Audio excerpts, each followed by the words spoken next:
Dear students, exercise 3.13ல third sum பார்க்க போகிறோம்.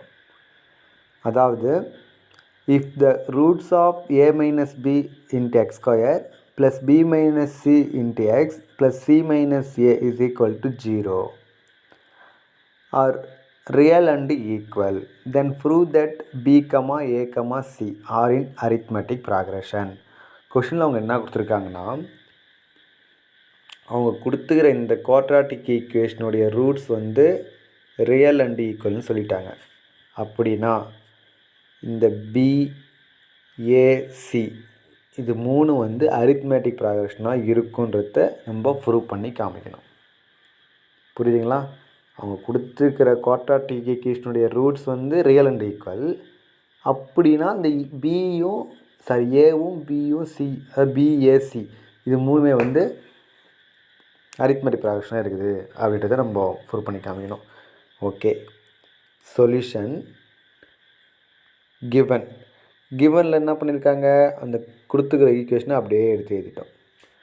அது மட்டும் இல்லாமல் வேறு என்னெல்லாம் கிவன் பண்ணியிருக்காங்க, இந்த ரூட்ஸ் ஆர் ரியல் அண்ட் ஈக்குவல்னு கிவன் பண்ணியிருக்காங்க. கரெக்டாக, அந்த ரூட்ஸ் ஆர் ரியல் அண்டு ஈக்குவல்னு பண்ணியிருக்காங்க. ரியல் அண்ட் ஈக்குவல்னால் அந்த டிஸ்கிரிமினன்ட்டோடைய வேல்யூ என்ன இருக்கும், 0வாக இருக்கும். அதாவது B square minus 4ac value என்னவாக இருக்கும், 0வாக இருக்கும்.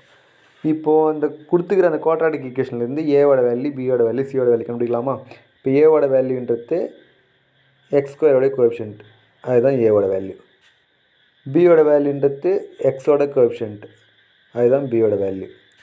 சியோட வேல்யூன்றது கான்ஸ்டன்ட் டேர்ம், அதுதான் சியோட வேல்யூ.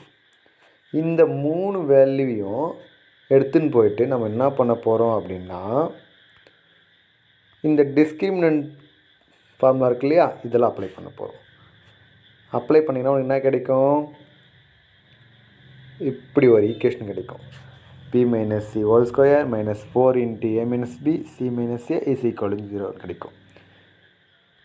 இந்த பி மைனஸ் சி ஹோல் ஸ்கொயரை எக்ஸ்பிளைன் பண்ணிங்கன்னா உங்களுக்கு a minus b whole square ஃபார்மை மெத்தடில் எக்ஸ்பிளைன் பண்ணால் உங்களுக்கு b square minus 2bc plus c ஸ்கொயர்னு கிடைக்கும். அது மட்டும் இல்லாமல் பக்கத்தில் இருக்கிற அந்த 4 அப்படியே வச்சுட்டு இந்த a minus b into c minus a multiply பண்ணிங்கன்னா உங்களுக்கு இப்படி கிடைக்கும்.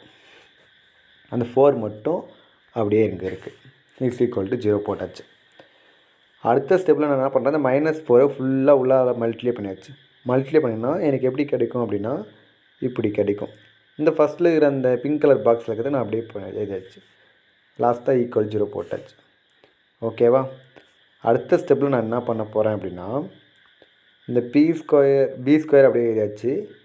இங்கே -2bc இருக்குது, இங்கே +4bc இருக்குது. ரெண்டுத்தையும் சிம்பிளை பண்ணால் +2bc. அதுக்கப்புறம் இந்த சி ஸ்கொயர் அப்படியே எழுதிட்டேன். இந்த -4ac அப்படியே எழுதியாச்சு. 4a² அப்படியே எழுதிட்டோம். இந்த -4ab அப்படியே எழுதியாச்சு. கரெக்டாக? அடுத்த ஸ்டெப்பில் நான் என்ன பண்ணுறேன், இப்போ இந்த ஸ்டெப்பு தான் நான் கடைசியாக எழுதின ஸ்டெப்பு. இந்த ஸ்டெப்லேருந்து நான் இந்த ஸ்டெப் எப்படி எழுதிக்கிறேன் பாருங்கள், ஆர்டராக எழுதிக்கிறேன். ஃபஸ்ட்டு ஏ ஸ்கொயர் டேர்ம், அடுத்தது பி ஸ்கொயர் டேர்ம், அடுத்தது சி ஸ்கொயர் டேர்ம், அடுத்தது ஏபி டேர்ம், அடுத்தது பிசி டேர்ம், அடுத்தது ஏசி டேர்ம் எல்லாத்தையும் எழுதிக்கிறேன் நான் ஆர்டராக. A square, b square, c square, a b, b c, c a அப்படின்னு எழுதி வச்சுருக்கேன். ஓகேங்களா? அப்படி எழுதிட்ட பிறகு நான் என்ன பண்ணுறேன் அப்படின்னா, இந்த 4a² இருக்கு இல்லையா, 4a² அது எப்படி எழுதலாம், 2a ஹோல் ஸ்கொயர்னு எழுதலாம். அப்போது ஏ வரத்தை இல்லாமல் நான் 2a வர மாதிரி ஸ்ப்ரெட் பண்ணி எழுதுங்க. அப்போ இந்த இடத்த 4a வரத்தை 2 × 2aன்னு எழுதலாம். இந்த இடத்த 4a வரத்தை 2 × 2aன்னு எழுதலாம். அப்படி எழுதிட்டு இது மொத்தமாக பார்க்கும்போது எப்படி இருக்குன்னா 2a - b - c whole ஸ்கொயருடைய formula மாதிரி இருக்குது, அதனுடைய எக்ஸ்பான்ஷன் மாதிரி இருக்குது. அதாவது இந்த ஃபார்முலா மாதிரி இருக்குது. என்ன ஒன்று, அங்கே ப்ளஸ் மைனஸ் மாறி இருக்குது. கரெக்டாக? அப்போ ப்ளஸ் மைனஸ் எந்தெந்த இடத்த வரும்னு பாருங்கள். இந்த இடத்த பார்த்தீங்கன்னா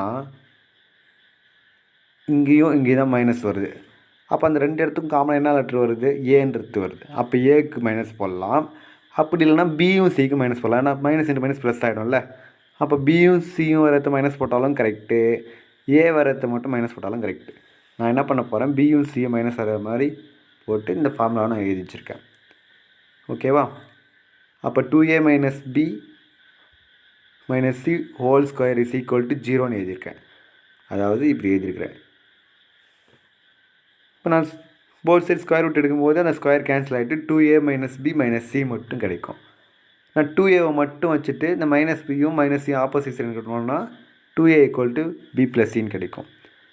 நம்ம செகண்ட் யூனிட்டில் நீங்கள் பார்த்துருப்பீங்க ஏபி சீக்வன்ஸில்.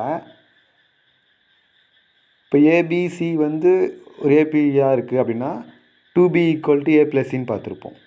ஆனால் இங்கே என்ன சொல்லியிருக்காங்க, பிஏசின்றது ஏபின்னு சொல்லியிருக்காங்க. அப்போ பிஏசினா நடுமத்தில் இருக்கிற எழுத்து ஏ, அந்த ஏவை 2ஆல் மல்டிப்ளை பண்ணிங்கன்னா ரிமைனிங் இருக்கிற அந்த first term last term add பண்ணுறதுக்கு ஈக்குவல். அதாவது 2a equal to B plus C, 2a equal to B plus C இதுக்கு ஈக்குவல் சொல்லியிருக்காங்க. ஓகேவா? அப்படி வந்துச்சுன்னா அது என்ன சொல்லுவோம், நம்ம ஏபின்னு சொல்லுவோம். தேர்ஃபோர் பி கமா ஏ கமா சி ஆர் இன் அரித்மெட்டிக் ப்ராக்ரெஷன். எல்லாருக்கும் நல்லா புரிஞ்சிருக்குன்னு நினைக்கிறேன். புரியலன்னா மறுபடியும் ப்ளே பண்ணி பாருங்கள். அப்பவும் புரியல அப்படின்னா நம்ம மேக்ஸ் சார்கிட்ட கேட்டு தெரிஞ்சுக்குங்க. ஓகேங்களா? தேங்க்யூ.